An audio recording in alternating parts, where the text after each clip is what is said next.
Good afternoon na ulit. Gagawin natin. Ay. Kulay. Okay. Tapos, a little bit of trim. Kasi gusto ko lang i-maintain yung ano niya, yung haba. Tapos, something that will cover the ano, yung... Okay. Sa color, halos ganun yung gagawin natin. Okay ka doon? Yeah. Okay, Oo. sige. Yung color sa'yo.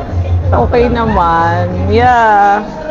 Kasi kung gagawin natin yung pinakita mo kanina ng plan, problema yun. May shoot ka pala.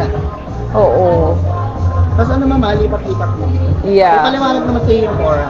Oo, kanina. Maganda to mama, magagamit mo siya ng anti-yellow. Para pag nag-paint, meron ka pang-toning. Ilang months bago ako, Bumalik. yeah, Pwede pwedeng yung mga 2 months na.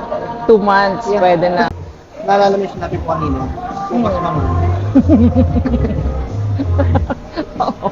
Sige, gagawin ko yan. Sige. Thank you so much, ma'am. Salamat din. I look beautiful at least. Masisiya na asawa ko. Kasi siya yung namumroblema eh. Yeah. Thank you po, ingat kayo. Salamat din, salamat. Tower. Oo nga. Thanks!